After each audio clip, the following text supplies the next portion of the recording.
வணக்கம்.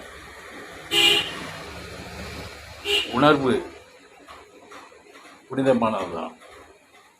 ஆனால் மனதுதான் அதை ஆவேசப்படுத்தி விடுகிறது. உணர்வு இருந்தால்தான் பண்பு இருக்கிறது, பாசம் இருக்கிறது. உணர்வு இருந்தால்தான் இறை உணர்வாக மாறுகிறது, இறை அன்பாக மேலோங்குகிறது.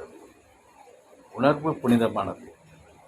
அது எங்கே போய் இணைகிறதோ அந்த இடத்தின் மூலமாகத்தான் உணர்வு ஆவேசமாகிறது. இதுக்கு மனதும் ஒரு காரணம். மனது இருவேளை செய்யும். நல்லதும் செய்யும், தீயதுக்கும் உடன் போகும். உற்சாகப்படுத்திவிட்டு மனது பின்பு உதவாங்கி வைத்துவிட்டு சரி நீ போகாமல் இருந்திருக்கலாமோ அப்படின்னு அந்த யோசனையும் கொடுக்கும். இரு நிலைக்கு உள்ளது மனது.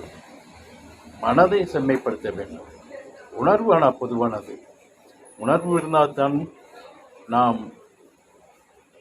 இறை உணர்வோடும் மற்ற உணர்வுகளோடும் ஜீவிக்கிறோம், வாழ்ந்து கொண்டிருக்கிறோம்.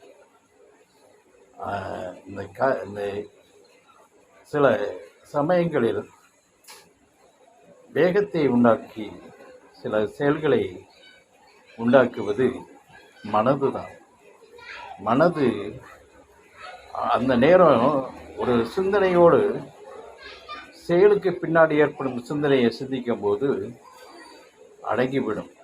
அந்த ஆவேச நோக்கோ மற்ற செயலோ தீய செயல் அடங்கிவிடும். அந்த செயலை மட்டும் சிந்திக்கக்கூடாது. வெறுப்பு கலந்த ஆவேசத்தை மட்டும் இருந்துடக்கூடாது. அதே நேரத்தில் பின் விளைவுகளை சிந்திக்க தொடங்கணும். அந்த செகண்டே மனது மாறும். அதுதான் முக்கியம். ஆவேசப்படுத்தாது. இப்படித்தான் ஒரு நண்பர் அந்த நேரத்தில் அல்ஜிப்ரா கணக்கு வந்திருக்கு. அல்ஜிப்ராவில் கேள்வி கேட்குற கணக்கு வாத்தியார் அது சொல்ல தெரியல. எந்திரிச்ச வாக்கில் ஒரு பெண்ணை அது அவர் வாத்தியார் நாங்கள் எல்லாம் பார்க்குறோம். ஒரு பெண்ணை அவர் வர்க்கத்தை சார்ந்த பொண்ணை மட்டும் எந்திரிக்க சொல்லி கொட்ட சொல்கிறார். தலையில் கொட்டுமான்ட்டு அது தயங்கி ஓடி இருக்கும். கொட்டுன்றார், கொட்டி விடுறார்.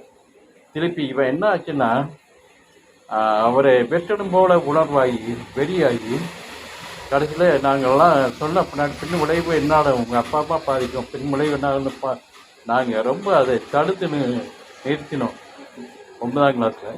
அப்படிப்பட்ட விளைவையும் இந்த